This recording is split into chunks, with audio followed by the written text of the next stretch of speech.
여호와께서 모세에게 말씀하여 이르시되 아론에게 말하여 이르라. 누구든지 너의 자손 중 대대로 육체에 흠이 있는 자는 그 하나님의 음식을 드리려고 가까이 오지 못할 것이니라. 누구든지 흠이 있는 자는 가까이 하지 못할지니 곧 맹인이나 다리 저는 자나 코가 불완전한 자나 지체가 더한 자나 발 부러진 자나 손 부러진 자나 등 굽은 자나 키 못 자란 자나 눈에 백막이 있는 자나 습진이나 버짐이 있는 자나 고안 상한 자나 제사장 아론의 자손 중에 흠 있는 자는 나와 여호와께 화제를 드리지 못할지니 그는 흠이 있은즉 나와서 그의 하나님께 음식을 드리지 못하느니라. 그는 그의 하나님의 음식이 지성물이든지 성물이든지 먹을 것이나 휘장 안에 들어가지 못할 것이요 제단에 가까이 하지 못할지니 이는 그가 흠이 있음이니라.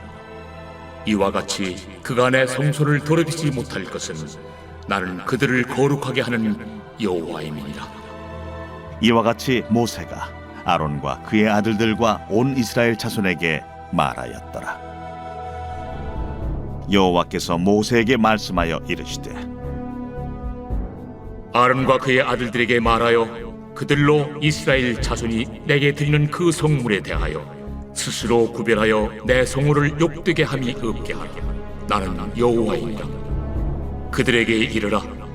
누구든지 내 자손 중에 대대로 그의 몸이 부정하면서도 이스라엘 자손이 구별하여 여호와께 드리는 성물에 가까이 하는 자는 내 앞에서 끊어지리라. 나는 여호와이니라. 아론의 자손 중 나병 환자나 유칠병자는 그가 정결하기 전에는 그 성물을 먹지 말 것이요 시체의 부정에 접촉된 자나 설정한 자나 무릇 사람을 부정하게 하는 벌레에 접촉된 모든 사람과 무슨 부정이든지 사람을 더럽힐 만한 것에서 접촉된 자 곧 이런 것에 접촉된 자는 저녁까지 부정하니 그의 몸을 물로 씻지 아니하면 그 성물을 먹지 못할지며 해질 때에야 정하리니 그 후에야 그 성물을 먹을 것이니라. 이는 자기의 음식이 됨이니라. 시체나 찢겨 죽은 짐승을 먹음으로 자기를 더럽히지 말라. 나는 여호와이니라. 그들은 내 명령을 지킬 것이니라. 그것을 속되게 하면 그로 말미암아 죄를 짓고 그 가운데서 죽을까 하노라. 나는 그들을 거룩하게 하는 여호와이니라. 오늘 말씀 레위기 21장 내 명령을 지킬 것이니라 라는 제목입니다. 우리의 삶이 날마다 주님과 풍성해지기를 원합니다. 예수님 한 분만으로 날마다 거룩을 좇으며 신랑 되신 예수님과 함께 동행하는 신부의 삶으로 우리가 나아가기를 소망합니다. 레위기 말씀을 통하여 우리는 날마다의 거룩 또 일상의 거룩이 중요함까지를 보고 있습니다. 18장 이후로는 우리의 삶 가운데의 그 거룩이 어떻게 나타나야 될 것에 대해서 일상 생활에 대한 부분을 짚어가며 말해주는 것을 보게 됩니다. 또한 이제 가나안 땅에 들어갈 것인데 가나안 땅에 들어가서 그곳의 모든 우상들을 섬기지 말고 그 온갖 음란함 가운데 빠지지 말아야 될 것을 내가 택한 백성이기에 거룩을 좇아 행해야 될 백성이기에 마땅한 우리의 삶의 자리를 알려주고 계신 것을 보게 됩니다. 21장에 들어가면서 하나님은 이제 모세를 통하여 아론과 그의 자녀들, 자손들, 즉 제사장 가족들에게 대하여 지켜야 될 것들에 대해서 말씀을 해주고 있습니다. 또 오늘 말씀 또한 21장 16절부터 첫 번째 단락을 보면은 제사장의 자격에 관한 부분을 나타내고 있는 것을 보게 됩니다. 오늘 여호와께서 모세에게 말씀하여 이르시되 아론에게 말하여 이르라.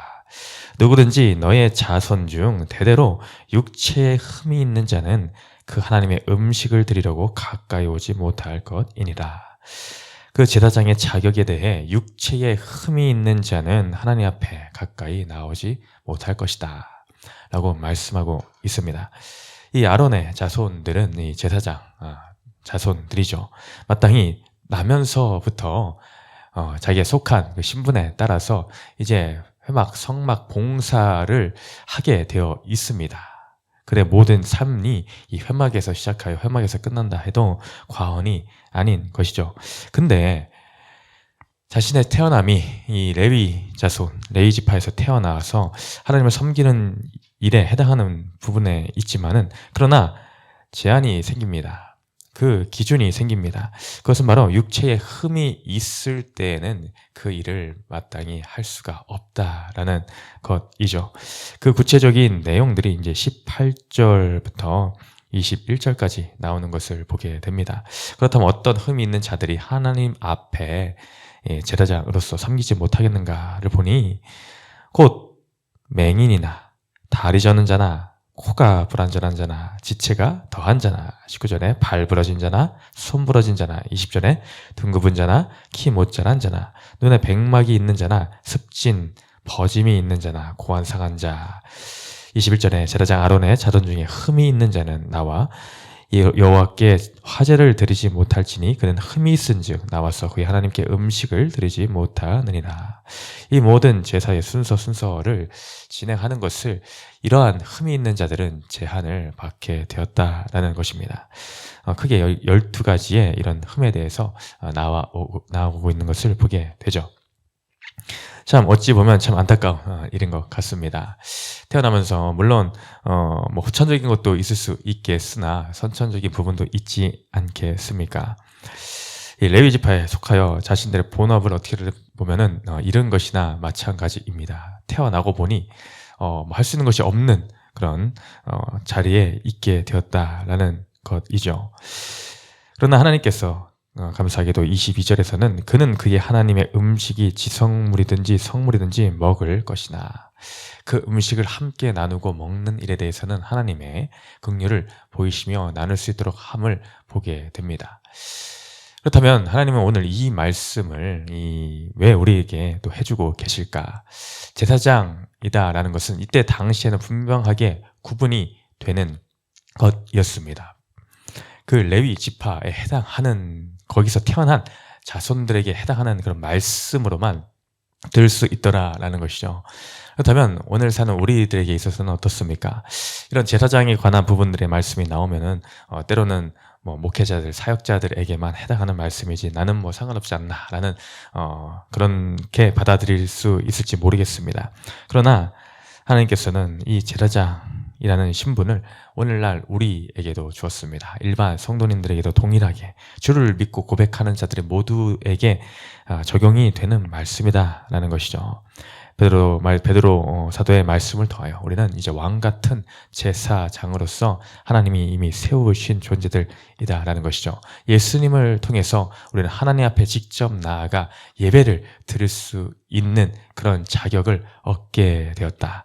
성소를 지나 이제 하나님 앞으로 나아갈 수 있는 놀라운 은혜를 입은 자들이 바로 우리들이다라는 거죠. 바로 내가 제사장이다라는 것입니다. 그러니 오늘 이 말씀은 오늘 나에게 하는 귀한 말씀이구나라고 말씀을 나의 말씀으로 받아들여야 된다는 것입니다.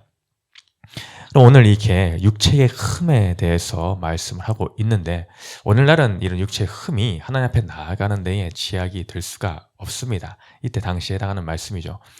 오늘 사는 우리들에게 있어서 그런 어떤 메시지를 주고 계시느냐, 단순한 육체의 흠을 말하고자 함이 아닌 이것은 우리가 본질상 바로 죄인된 존재임을 알려주시는 것입니다. 이 땅권에 살면서 나는 육체에 이런 흠이 없는데 라고 하며 자랑을 할 수 있을지 모르겠습니다. 그러나 하나님이 말씀해주고 싶은 것은 육체의 흠이 아닌 오늘날 사람 우리에게 있어서의 본질적인 그 죄악의 흠이다라는 것입니다. 여기까지 우리가 레위기 말씀을 쭉 계속 지켜보면서 많이 나왔던 것이 구별에 대한 말씀입니다. 거룩의 본래 의미가 구별이라고도 하였습니다. 그러니 하나님은 정결한 짐승과 부정한 짐승을 구별하였으며 나병 있는 자 없는 자를 구별하였고 혈루가 있는 자 없는 자를 구별하였으며 그것을 통해서 정결함과 부정함을 구별하였으며 결국 오늘도 흠이 있는 자와 없는 자를 구별하고 계시다라는 것입니다. 왜 이토록 여러 구분을 계속해서 말씀을 하실까? 그것이 하나님의 거룩을 나타내는 부분이기 때문입니다. 그 표현이기 때문이죠. 하나님은 결국 너희가 거룩에 구별된 삶을 원하기에 계속해서 이러한 부분들을 예로 들면서 너희들의 삶이 이러해야 됨을 말하고 있는 것입니다. 우리는 본래 죄악으로 인하여 부정 할 수밖에 없는 존재들이며 거룩과는 거리가 먼 존재들입니다. 너무나 흠이 많아도 많은, 여기 써있는 대표적인 12가지뿐만 아닌 더 많은 흠을 가지고 있는, 죄악을 가지고 있는 존재입니다. 그러니 오늘 이 흠이 있는 자들은 하나님 앞에 나오지 못한다, 화제를 들지 못할 것이다 라고 하였듯이 우리도 또한 원래는 하나님 앞에 나아갈 수 없는 그런 죄악된 존재들, 흠이 있는 존재들이었다라는 것이죠. 그 누구도 자랑할 수가 없다라는 것입니다. 여기서 나는 이때 당시에 제사장들 중에 이런 흠이 없는 자는 하나님께 나아가 이제 제사를 드릴 수 있는 자격을 얻게 되었죠. 그렇다고 해서 그 자격을 있다라고 하여 자랑할 수 없더라라는 것입니다. 야, 너는 저런 흠이 있구나. 그래서 하나님 앞에 나올 수 없지. 너는 그냥 고작 그런 예물, 성물만 먹는 것만 나눌 뿐이야. 그 정도의 자격만 주어졌어 라고 하며 나의 흠없음에 대해서 그 누구도 자랑치 못함을 말씀해주고 있는 것입니다. 그것이 나의 어떠함 때문에 내가 흠이 없음이 아닙니다. 하나님의 은혜로 인해서 너희가 지금 나올 자격이 주어졌다라는 것을 깨달아 알아야 된다라는 것이죠. 우리는 어떻습니까? 나는 하나님 앞에 스스로를 괜찮다며 나름 이 정도면 신앙생활을 꽤 멋지게 하고 있다고 하면서 자랑하고 있지는 않습니까? 누군가에게 보이는, 겉으로 보이는 그런 흠을 지적하고 손가락질을 하며 너는 그래, 발이 부러진 자야. 넌 손이 부러진 자잖아. 너랑 비교할 때 나는 훨씬 낫지 라고 하며 그들의 티를 흠 삼아서 들춰내고 있지는 않느냐라는 것이죠. 하나님 말씀에 누가복음 6장 42절에 너는 내 눈 속에 있는 들보를 보지 못하면서 어찌하여 형제에게 말하기를 형제여 나로 내 눈 속에 있는 티를 빼게 하라 할 수 있느냐. 외식하는 자여 먼저 내 눈 속에서 들보를 빼라. 그해야 내가 밝히 보고 형제의 눈 속에 있는 티를 빼리라. 우리는 내 눈에 있는 들보를 보아야 합니다. 형제의 티를 보지 말고 내 눈에 들보가 있기에 형제의 티가 너무나 크게 보이는구나라는 것을 깨달아야 됩니다. 내 눈 속에 들보를 온전히 빼내어야 형제의 티를 볼 수가 있고 또한 내 눈 속에 들보가 빼내야 내가 죄인됨을 온전히 깨달을 수 있다라는 것이죠. 그러니 남의 죄악을 들춰내며 과거를 들춰내며 정죄하고 판단, 비판하는 것이 아니라 그 모습이 나의 모습임을 깨달아 나의 연약함임을 깨달아 티에 관심을 두지 말고 우리는 나의 들보에 관심을 두며 그것이 내가 하나님 앞에 나아갈 수 없는 죄인 중에 죄인인데 온전히 하나님의 온전하신 은혜로 100%의 은혜로 내가 주님 앞에 나아갈 수 있는 의인으로서 칭함을 받았구나라는 것을 깨달으며 나아가야 될 줄을 믿습니다. 우리가 이렇게 하나님 앞에 그러므로 나아갈 수 있는 것은 주님의 100%의 은혜, 하나님의 은혜입니다. 그것을 하나님이 이루어 주셨기 때문입니다.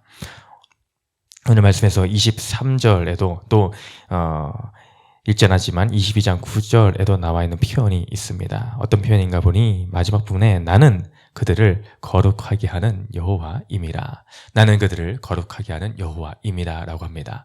하나님이 우리에게 거룩을 요구하시면서 그걸 때로는 거룩만을 요구하면 우리에게 너무나 부담스럽고 어려운 짐일 수가 있습니다. 내가 어떻게 거룩해질 수가 있을까라고 걱정할 수가 있는데 하나님은 두 손 두 발 다 놓고 우리에게 거룩을 그냥 요구하는 것이 아닙니다. 무작정 그렇게 하지 않으십니다. 오늘 말씀의 표현을 자세히 보니 나는 너희를 거룩하게 하는 여호와이다. 거룩하게 하는 여호와다라고 하고 계십니다.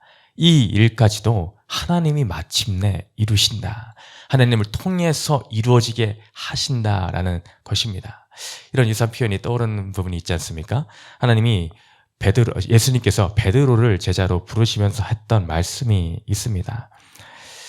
베드로를 부르시면서 내가 그냥 네가 어부가 되라 라는 식으로 말씀하지 않으셨습니다. 어떻게 말씀하셨느냐?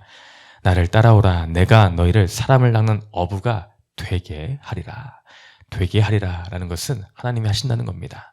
너희의 힘과 능력으로 애써서 힘써서 어부가 되고 거룩하게 되는 것이 아니라 그 모든 일 이미 하나님이 완성시켜 놓으셨기 때문에 너희는 말씀에 순종함으로 나오기만 하면 자연스럽게 거룩의 자리에 있게 된다는 것입니다.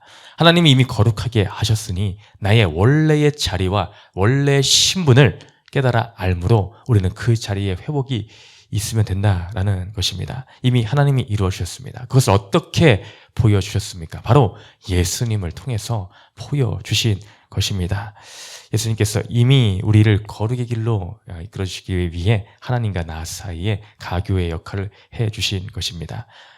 베드로전서 1장 19절에 오직 흠없고 점없는 어린 양 같은 그리스도의 보배로운 피로 된 것이니라. 우리는 흠이 있기 때문에 오직 흠없고 점 없으신 예수님이 그래서 오신 것이며 하나님이 그 길을 그 아들 예수님을 통하여 이미 보여주시고 완성시켜 주셨더라라는 것입니다. 그러니 우리는 그것에 감사하며 나의 본래의 자리가 돌아가야 될 자리가 그것이구나. 나의 신분이 거룩의 자리에 있는 것이 나의 신분인 것이구나. 내가 제사장의 신분인 것이구나 라는 것을 깨달아 오늘도 나의 자리를 아큼하게 사단에게 빼앗기는 것이 아니라 나의 거룩의 자리, 언제나 주님의 신부의 자리를 잘 지켜가는 우리의 세계비전 공동체가 되시기를 주님의 이름으로 축원드립니다.